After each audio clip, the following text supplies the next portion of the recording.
Dernier forum des lecteurs sur cette foire, 40e foire du livre de Brive avec Corrèze Télévision. Vous pouvez d'ailleurs retrouver ce forum sur corrèze.tv. Un forum qui ne pouvait être autre que brivo-briviste, j'allais dire, puisque il est consacré, le thème de ce forum est le bison. Et nous recevons donc Jean-Michel Valade. Bonjour Jean-Michel. Bonjour. Et puis le sculpteur de ce bison dont vous avez peut-être entendu parler, Pierre Mouzat. Bonjour Pierre. Bonjour. Et accessoirement, on va aussi dire qu'on accueille le bison, hein, en tous les cas ça réplique, hein, donc ce bison miniature que Pierre Mouzat et Jean-Michel ont fait le plaisir de nous amener donc sur ce forum des lecteurs. Et vous pouvez découvrir donc ce bison en bronze, si je dis pas de bêtises. Hein, tout à fait, il est en bronze, c'est ça. Et qui est ce qui a préfiguré le bison installé dans le parc Simone Veil au mois de juin dernier. Alors, ce livre s'intitule Pierre Mouzat, dialogue avec Pierre Mouzat, sculpteur de l'indicible, donc Jean-Michel Valade aux éditions Montlimousin. Jean-Michel Valade, vous le connaissez peut-être, il est historien, hein, il a beaucoup de livres à son actif. Nous l'avions laissé en 2019 avec C'est beau mais c'est loin, Jacques Chirac en Corrèze, c'est bien cela? Tout à fait. Tout à fait. Et puis Pierre Mouzat, sculpteur, briviste. Alors je me tourne tout de suite vers vous, Pierre. Vous êtes briviste, c'est la 40e foire du livre. Est-ce que c'est votre première en tant qu'acteur, véritablement, ou quand vous étiez enfant et vous êtes venu, enfin pas enfant, ou plus jeune? Bien sûr que je suis venu très souvent à la foire du livre, mais en tant que visiteur et pas en tant qu'acteur, et encore qu'aujourd'hui je ne suis pas acteur, puisque je n'ai rien écrit. Oui, mais en tous les cas, cet entretien, vous y avez participé et vos réponses ont favorisé l'écriture de Jean-Michel. De ces 3 jours qui s'achèvent, hein, puisqu'on est en fin d'après-midi du 3e jour, vous avez un souvenir, un moment précis, une anecdote, une rencontre avec...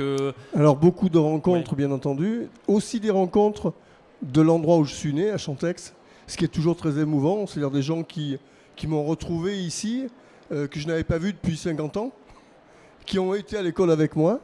Donc oui, il y a eu quelques petits moments d'émotion intenses. Bon.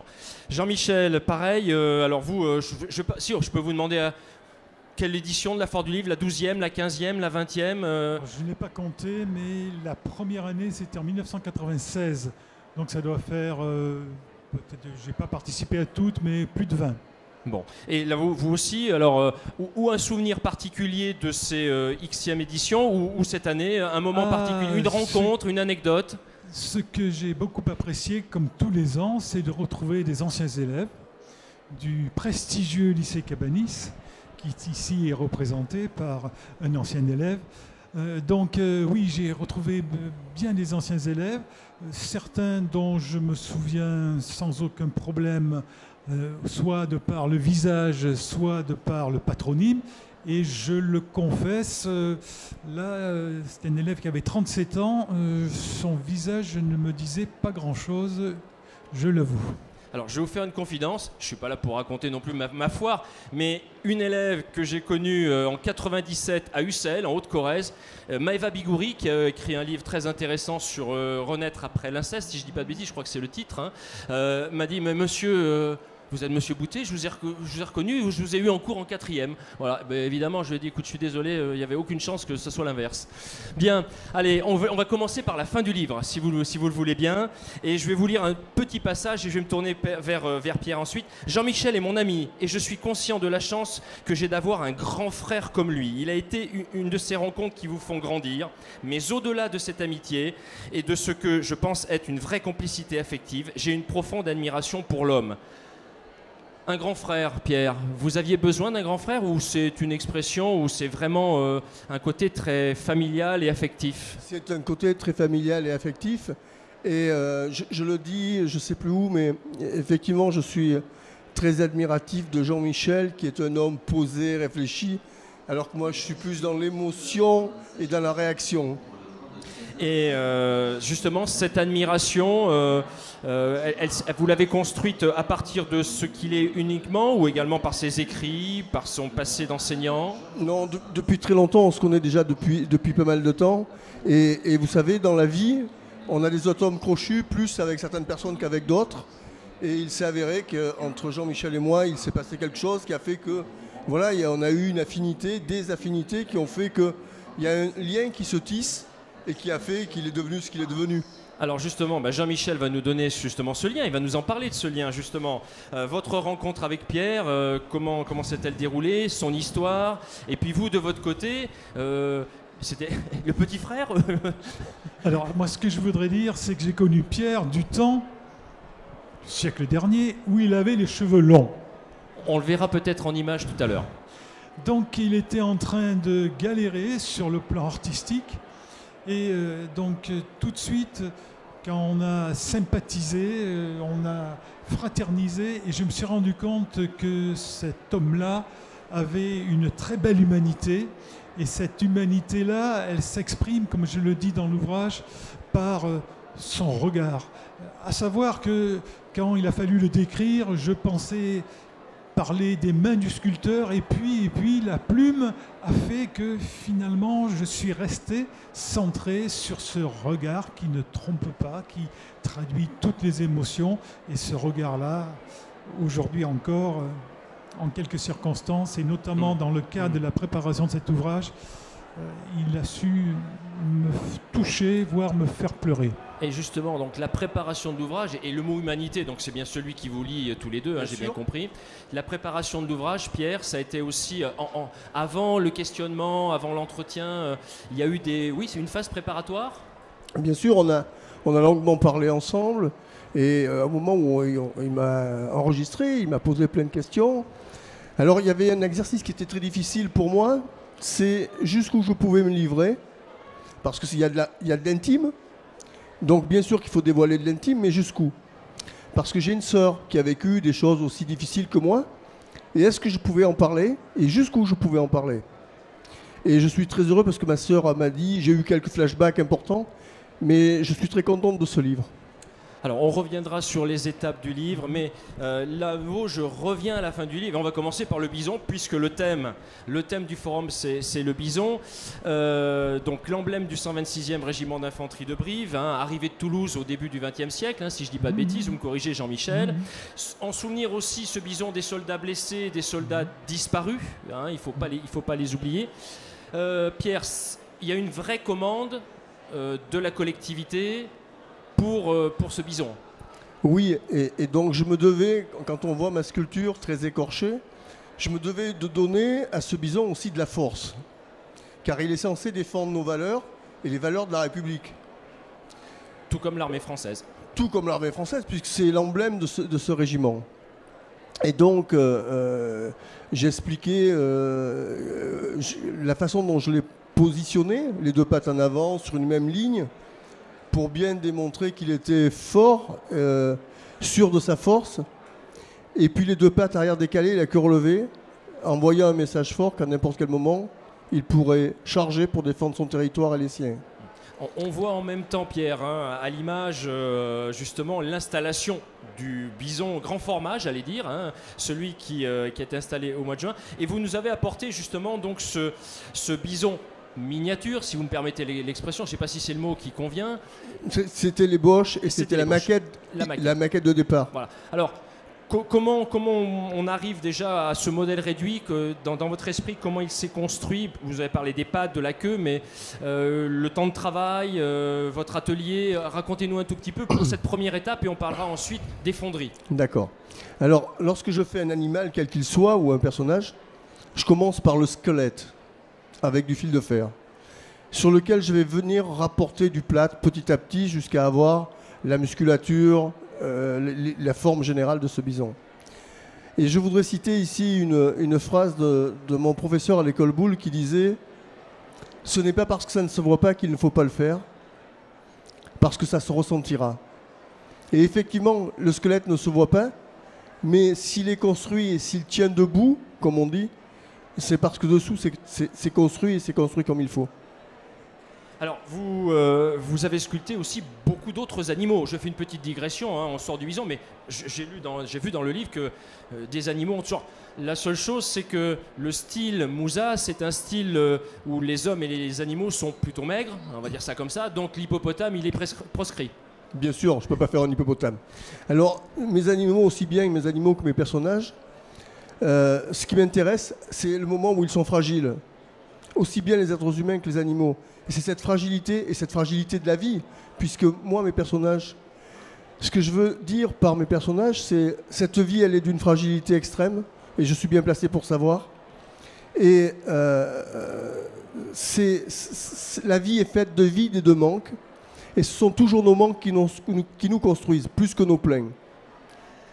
Alors, techniquement, passons à l'étape suivante. L'ébauche est faite. J'imagine qu'elle a été aussi observée par les commanditaires, peut-être. Elle a été validée. Elle a été validée. Et Et après, elle vous échappe un tout petit peu, puisque c'est une fonderie dans la région bordelaise qui va se charger du bison final. Alors, il y a très peu de choses qui m'échappent, puisque il y a une première partie, effectivement, qui m'échappe, c'est ce qu'on appelle l'agrandissement. Et par rapport à une autre époque où les agrandissements se faisaient avec des compas tridimensionnels qui faisaient qu'on augmentait, aujourd'hui, avec des lasers, il a été scannérisé et on me l'a rendu à 1,80 m en mousse polyuréthane très dur. Mais à l'agrandissement, il devient mou. Il s'est ramolli, puisque des détails ici ne se voient plus sur le grand. Donc avec un cutter, j'ai retaillé dans la mousse où je voulais travailler, et avec du plâtre et de l'enduit, j'ai retravaillé entièrement ce bison pour arriver à celui qui est au 126. D'accord. Et vous ne le lâchez qu'à ce moment-là, à la fonderie, pour qu'il devienne la sculpture terminale. Alors à ce moment-là, il est débité en 22 morceaux. 22 moules, on a moulé une pâte. Dans ce moule, on tire une cire. Cette cire, on m'appelle pour que je la retravaille et que je la valide. C'est-à-dire qu'il y a des bulles, il peut y avoir des défauts, il peut y avoir des petites choses que je vais rajouter. Et une fois que c'est validé, elle est enrobée dans du plâtre, qui est ensuite passé dans un four, je schématise, mais qui est ensuite passé dans un four à 400 degrés. Sous l'effet de la chaleur, le plâtre devient dur et la cire tombe, d'où le bronze à la cire perdue. C'est-à-dire que la cire tombe dans un récipient. Et c'est dans ce vide créé par la cire qui a coulé, qui n'est plus là, que l'on coule du bronze en fusion à 1180 degrés.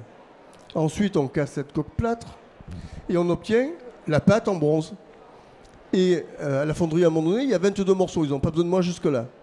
Mais ensuite, on remonte tout. Alors les mecs, ils soudent. Il y a toute la partie de soudure et de ciselure, la grosse. Mais après, pendant 4 jours, je suis présent. On était à 4 sur le bison à retravailler. Là, il faut reciseler. Là, il faut refaire. Là, j'avais un marqueur et je reciselais ou des choses que je ne pouvais pas faire, je les faisais faire. Donc les employés de la fonderie sont à vos ordres, entre guillemets. Oui, ils ne sont pas à mes ordres, ils sont à mon service. C'est-à-dire qu'ils sont à l'écoute, on va dire. Ça vous ressemble bien. Ils sont à l'écoute de ce que j'ai envie que l'on voit, de ce que j'ai envie de transmettre et de transcrire. Et c'est fabuleux parce que ce sont des hommes avec des vrais métiers. Alors revenons à l'installation dans le parc Simone Veil le 25 juin dernier. D'ailleurs, grâce au journal La Montagne, ici présent, je me suis replongé dans les articles de presse qui avaient été faits à l'époque, avant et après, et on revoit à nouveau les images. Parlez-nous de vos émotions. J'allais dire, parlez-nous de vos émotions ce jour-là, parce qu'il y a peut-être un peu de peur, parce qu'il y a une grue et on ne sait jamais ce qui peut se passer. Il peut toujours y avoir un petit accident, mais j'imagine que le cœur doit battre un petit peu plus fort qu'à l'accoutumée. Alors, bien sûr que le cœur va battre très fort, pour 2 raisons. Je n'ai pas tellement peur, je ne pense pas au fait qu'ils puissent se décrocher. Enfin, les gens qui font ça, le fondeur était là, avec 2 assistants, ils sont habitués à faire des choses beaucoup plus lourdes, donc j'ai pas beaucoup de peur. Par contre, j'ai vraiment pris conscience que j'avais fait ce bison quand on l'a scellé sur le sol. J'ai pris conscience qu'il était là pour des décennies. Et ça, c'est très émouvant. Et que la trace, que la ville de Brive et là. Votre trace aussi allait donc traverser les époques et les générations. Tout à fait. Aussi pour que les anciens soldats, ceux qui ont, parce qu'ils sont nombreux encore à Brive à être passés, j'imagine, Jean-Michel, vous en connaissez, par le 126, et leurs enfants et leurs petits-enfants et les familles puissent se reconnaître aussi dans cette sculpture. Et le colonel Ferraton m'a appris une chose que j'ignorais, c'est que contrairement à la caserne La Porte, à la caserne Brune, il n'y a jamais eu de monument aux morts. Et j'ose espérer que dorénavant, maintenant, là, ce bison sera le cénotaphe de tous les soldats morts pour défendre notre pays et la République. Donc il y a quelque chose encore à faire autour de cette statue finalement. Ce serait vos souhaits. Voilà. Un petit mot sur les prénoms de vos petits-enfants. Juste, on peut le préciser quand même parce que là aussi, grâce à l'article de presse, j'ai pu lire que c'était un petit peu votre patte et votre touche et votre signature. Alors, c'est une petite anecdote. C'est-à-dire que mon petit-fils qui a 11 ans, un soir me dit « Papy, mes copains, ils veulent pas croire que c'est mon papy qui fait le bison. » Et bien, je lui dis « On va leur faire voir que c'est ton papy qui a fait le bison. » Et donc, j'ai écrit Hugo et Noé dans les poils du bison. J'ai frappé, donc c'est 3 lettres et 3 lettres, puis ils ont 3 lettres chacun, leur prénom. Et ouais, c'est un petit clin d'œil pour quand ils grandiront. Allez, on va donner un petit peu la parole à Jean-Michel. Au nom de cette profonde amitié dont vous parliez tout à l'heure, Jean-Michel, avec Pierre, votre entretien est sans filtre, je crois, hein, si je ne dis pas de bêtises, vous me contredirez également, pour mieux comprendre ce parcours de vie difficile, tortueux. Vous avez parlé de galère même tout à l'heure. Comment vous avez abordé avec Pierre le fait de commencer quasiment dans sa plus tendre jeunesse, puisque je reprends un passage du livre, jusqu'à 11 ans, j'avais une enfance heureuse. Donc ça commence très très tôt. Effectivement, donc c'est une biographie dialoguée, pour laquelle nous avons eu des entretiens. Et une fois que les entretiens ont été réalisés, enregistrés, j'ai retravaillé à la fois mes questions, mais aussi un certain nombre de réponses pour éviter des répétitions, des redites, parce que dans le feu de l'action, on arrive parfois tant l'un que l'autre à ces situations-là. Et donc, on a fait plusieurs enregistrements où l'émotion a été présente systématiquement. Et lorsque on a abordé la partie qui va déclencher ce qui aujourd'hui est présent dans l'œuvre de Pierre, sa manière, sa façon à lui d'arriver à une sorte de résilience, eh bien, il est arrivé des moments, donc je le répète, d'émotions très forts où, je crois qu'il faut le dire, nous avons arrêté l'enregistrement parce que, oui, je suis ému là, arrêter. Et Pierre aussi. L'enregistrement parce que c'était très très fort, et puis parler un peu d'autre chose, et après réenclencher pour essayer de montrer ce qu'a été le parcours de ce jeune enfant.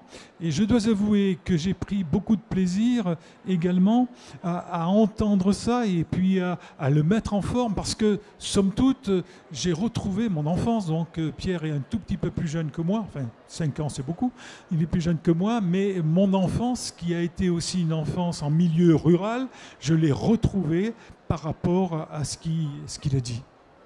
Alors, je ne vais pas déflorer tout le livre, mais il y a un moment qui est terrible, c'est la perte du père. Hein. On va pas aller trop loin sur le sujet parce que je sens bien que c'est encore très sensible. Mais la vie de Pierre Mouzat change à ce moment-là. D'abord change parce qu'il il va de Chantex à Brive, si je ne dis pas de bêtises. Et puis, c'est le début de Pierre Mouzat sculpteur. La sculpture sur bois, c'est ça, Jean-Michel, en premier. Et Pierre, vous pouvez intervenir quand vous le souhaitez, bien évidemment. Oui, donc Pierre en parlera mieux que moi, évidemment, puisqu'il a été directement concerné. Il a eu quand même un beau parcours, puisque c'est un ancien élève de l'école Boulle. L'école Boulle à Paris, c'est pas n'importe qui a pu réussir à y entrer et en sortir. Et puis, bon, sa modestie va en souffrir, mais il est sorti avec un rang qui fait honneur à l'enfant de Chantex. Une petite question, c'était ou alors j'ai peut-être pas été suffisamment attentif à la lecture, c'était pourquoi le bois? C'est parce que c'est le milieu rural? C'est parce que c'est ce qu'on a sous la main en Corrèze? Ou non, alors, quand... ça c'est plus marrant.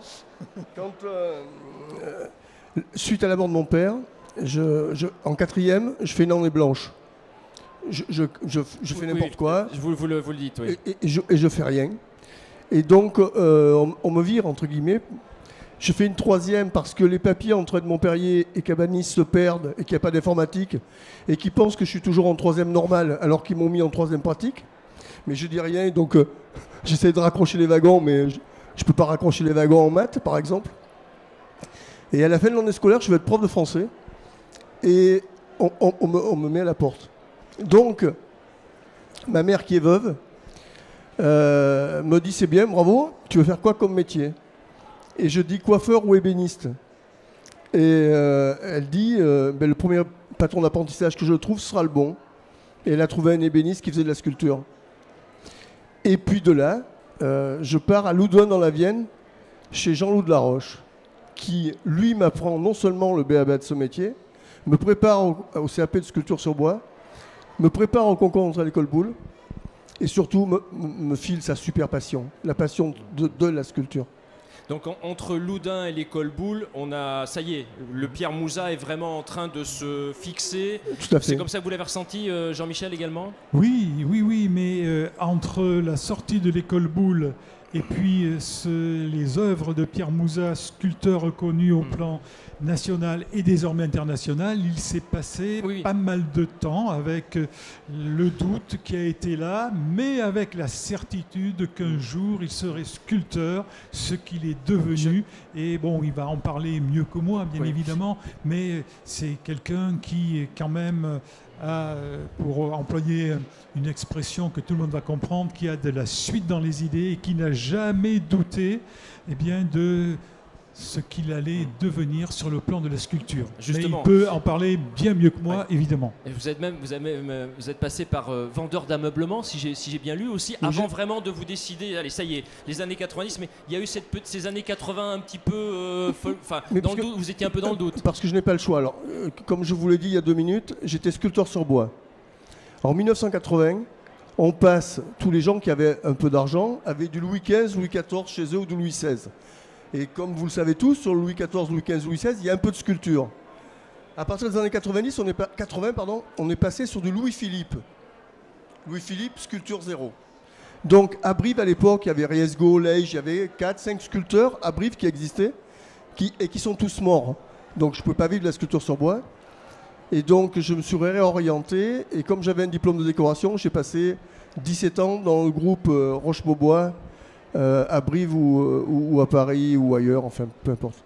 Mais les années 90, donc je disais, vous décidez vraiment à vous lancer dans la sculpture, mais j'ai quand même lu qu'il était quand même très très difficile de gagner sa vie à ce moment-là. En tous les cas, Jean-Michel a parlé de galère, j'y reviens, mais c'est le cas. Mais plus que ça, 5-6 ans interdit bancaire, 20 ans, presque 20 ans de galère, oui, il n'y a pas d'autre mot.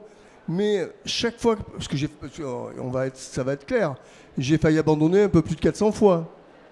Mais chaque fois que vraiment j'étais au bout, il se passait un petit truc, il se passait une petite commande, il se passait quelque chose qui faisait que j'allais un tout petit peu plus loin. Alors vous parlez de commande justement, on y vient à la commande. Alors je vais quand même faire une petite parenthèse pour saluer la présence de monsieur Frédéric Soulier, le maire de Brive, qui nous a rejoints, et de Jacques Vessière, donc l'élu en charge de la ville de Brive. On les remercie d'être sur ce dernier forum des lecteurs de la 40e édition de la Foire du Livre. Cette commande, et c'est pas par provocation, mais c'est une commande de la mairie de Château-Chinon. Donc évidemment, on va la monter.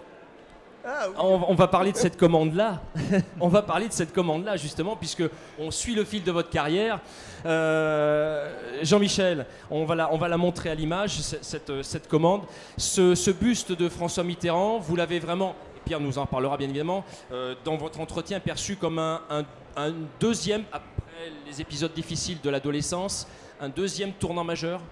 Alors ça a été un tournant majeur, mais Pierre va nous expliquer que, sans le renier, loin de là, ce n'est plus la sculpture qui est devenue la sienne aujourd'hui et depuis quelques années, qui l'a conduit à une notoriété internationale, mais cela a été quand même un déclic fort important parce que ça l'a sorti d'une situation financière qui était très très difficile, et dans le livre sont évoquées les modalités pour fixer le prix et surtout comment l'annonce lui a été faite. Et là, ce sont des anecdotes qui sont très plaisantes à entendre. Alors, on a évoqué tout à l'heure la commande, Désolé monsieur le maire, on a déjà parlé de l'installation du bison à Brive, on a commencé par la fin du livre, on a évoqué la commande de la collectivité, là c'est un concours, c'est pas tout à fait pareil bien évidemment. Là, c'était concours par rapport au buste de François Mitterrand, qui est déjà décédé, puisque en France, on ne fait pas de buste normalement d'un président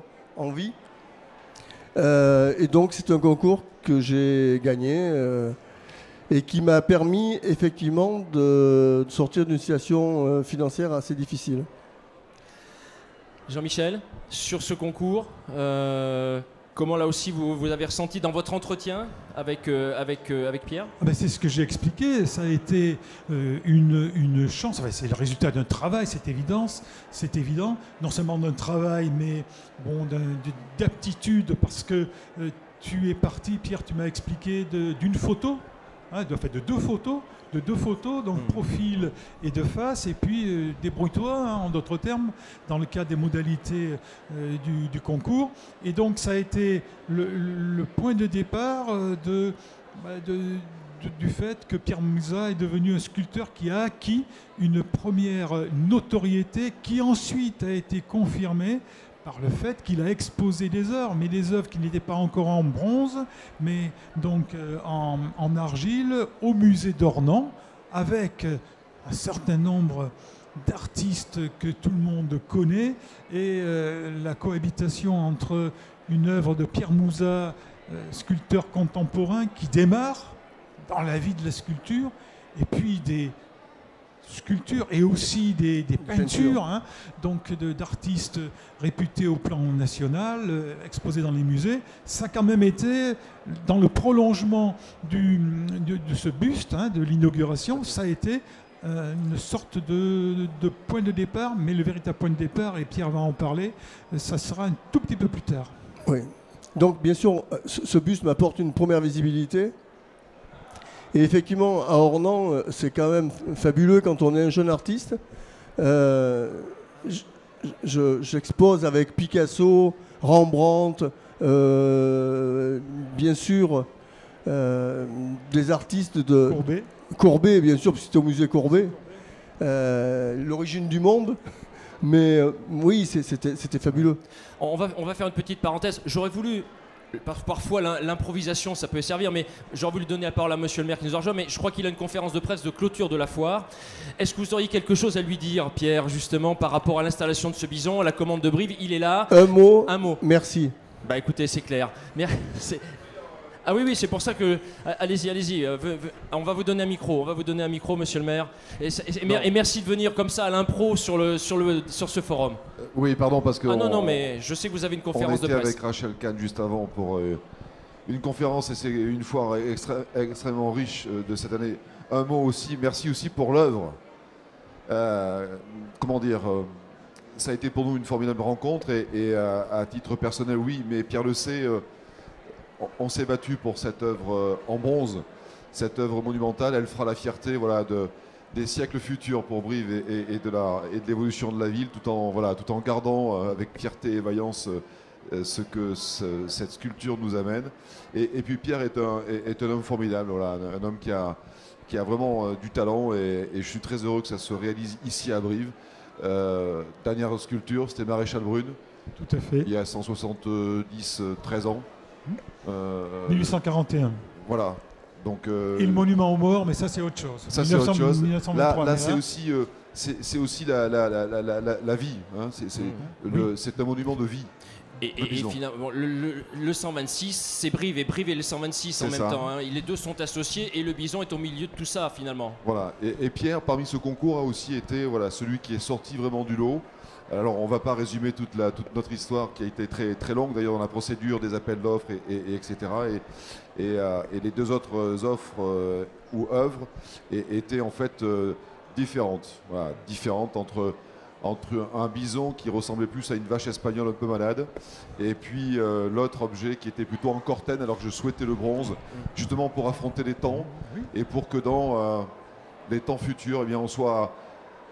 commandé que de passage, mais que ceux qui seront là pourront commenter cette œuvre. C'est exactement ce qu'a dit Pierre il y a quelques minutes. Vous n'étiez peut-être pas arrivé, monsieur le maire, mais c'est exactement les propos que Pierre a prononcés tout à l'heure. Donc, vous voyez, vous êtes sur la même longueur d'onde. Merci. Merci, monsieur le maire.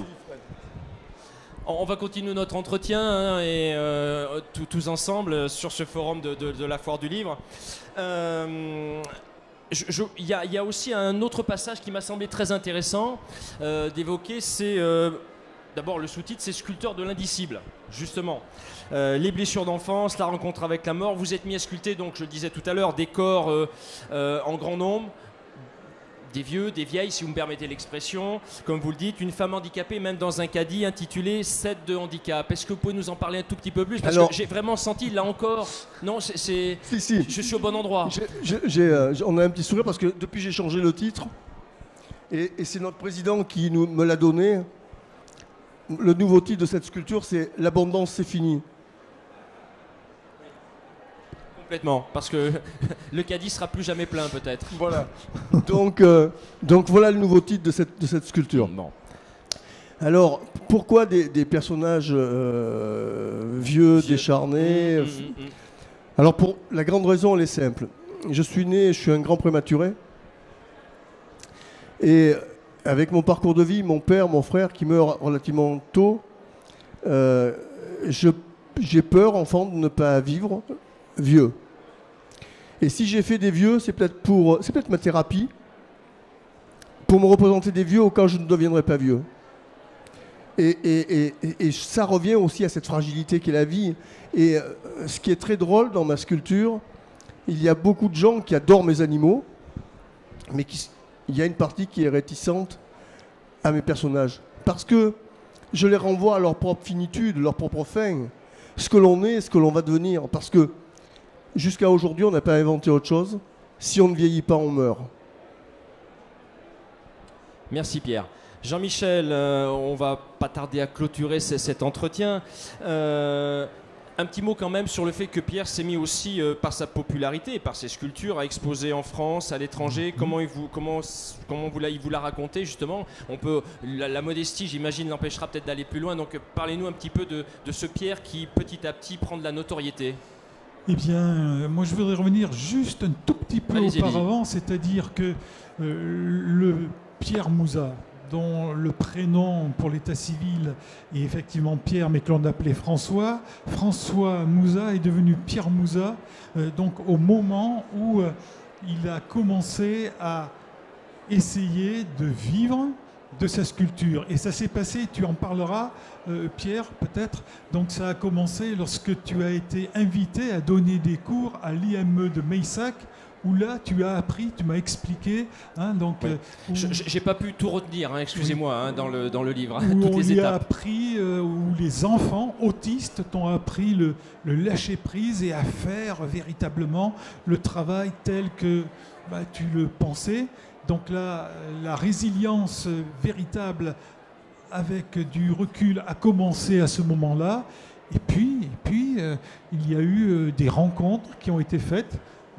Des rencontres qui t'ont conduit à être exposé dans des galeries et puis des galeries nationales, et tu as participé, et il a participé donc également à des expositions internationales au Liban, et puis aujourd'hui il est devenu un sculpteur reconnu nationalement et je l'ai dit internationalement.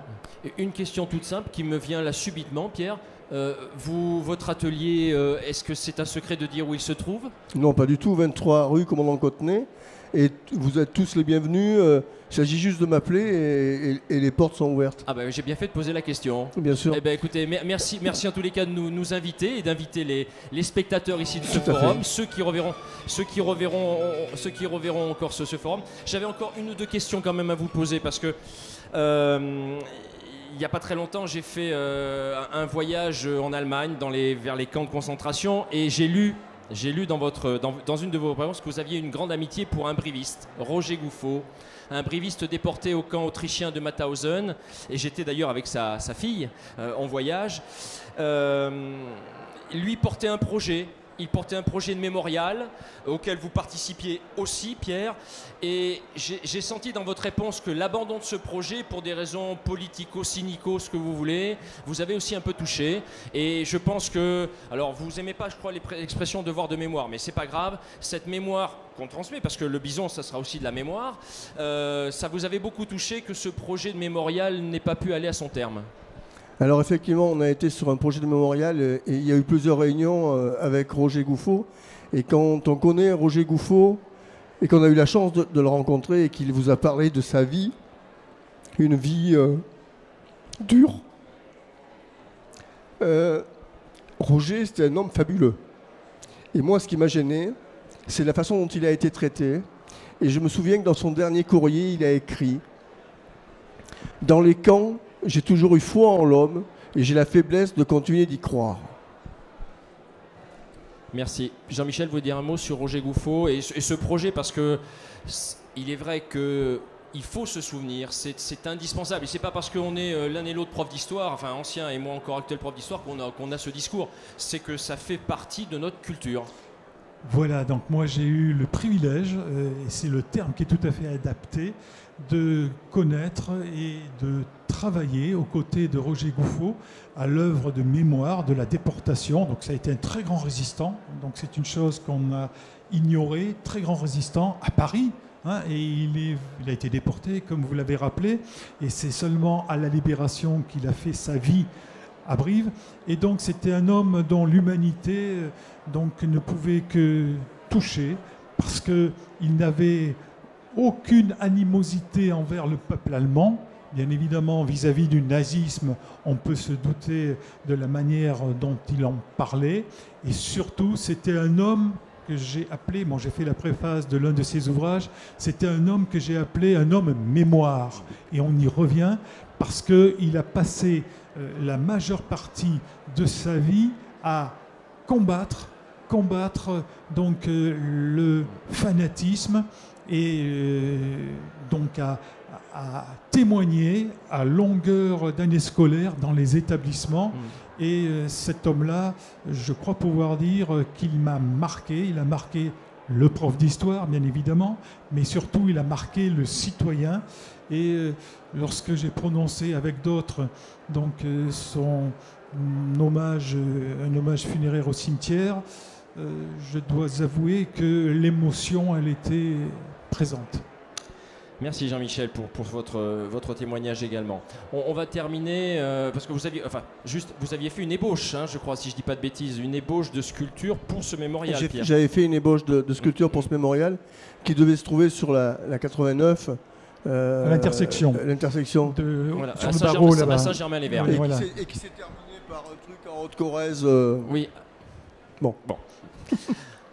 Alors, vous nous avez invités à venir vous voir, sculpter. Alors, justement, en ce moment, quelle est l'actualité de Pierre au niveau sculpture? Et puis, je poserai la même question, bien évidemment, à Jean-Michel. Si on s'en dévoilait, peut-être, je vous laisse... Oui, j'ai quelques projets dans l'air, donc qui sont encore un peu sur lesquels je vais être encore un peu discret. Mais il n'empêche que je continue de faire de la sculpture. J'ai d'autres idées de sculpture. Et puis que les choses avancent, des expos, et puis... parce que vous ne sculptez pas que sur commande, vous sculptez aussi parce que vous avez des choses dans la tête, j'imagine. Enfin, des bien idées sûr, quand on repense au caddie, si je peux me permettre de vous dire comment cette sculpture est née, allez-y. parce qu'elle est assez drôle. Il y a un peintre qui s'appelle Pasqua, qui a peint une femme que l'on devine dans un fauteuil roulant. Et j'ai trouvé que ces gens-là existent et que c'était intéressant de pouvoir parler d'eux. Et puis, mais c'était pas suffisant, il me manquait quelque chose. Et puis un jour, je suis tombé sur une photo d'un photographe dans les années 70 à New York qui prend en photo une femme qui fait 140 kilos et qui pousse un caddie qui déborde de marchandises. On l'a dans les livres d'histoire, Pierre, je vous rassure, on l'a vu dans les livres d'histoire de lycée. Eh bien, et un soir, ces deux clichés se superposent et je me dis voilà dans quoi il faut la faire. Et cette sculpture, je l'aime beaucoup parce que non seulement la sculpture dedans, elle est bonne, comme on dit chez nous, dans mon métier, elle est bonne, mais surtout, il y a un vrai message philosophique. Je pose une vraie question. Cette société de surconsommation qui devait nous rendre libres, ne nous handicape-t-elle pas? Merci Pierre. Alors, même question, l'actualité de Jean-Michel, toujours en écriture. Alors oui, il y a toujours des choses sur le feu. Je voudrais dire quand même que je suis un auteur des éditions Mon Limousin qui font de très beaux ouvrages. Je crois que celui-là en est le parfait exemple, avec cette couverture et puis ces fils de la vie que l'on retrouve tant en couverture qui se prolongent donc en quatrième de couverture et sur les rabats et qui deviennent des filaments donc sur chaque page numérotée de droite. Et donc ce sont de beaux ouvrages richement illustrés, bien mis en page, travaillés, avec les rabats qui finissent un livre, qu'on le veuille ou qu'on ne le veuille pas. Et donc, oui, il y a un projet d'ici quelques mois, comme ce sont les éditions Mon Limousin, peut-être un ouvrage qui s'appellerait Mon dictionnaire de la Corrèze. Toujours la Corrèze. Merci Jean-Michel. Voilà. Merci à tous les deux. Merci Pierre Mouzat. Merci Jean-Michel. Et puis merci également au Bison qui était présent avec nous sur le forum. Jean-Michel Valade, dialogue avec Pierre Mouzat, sculpteur de l'Indicible aux éditions Mon Limousin. Il reste encore quelques temps donc sur le stand L24 pour des dédicaces pour que vous alliez rencontrer donc Jean-Michel et Pierre. Merci.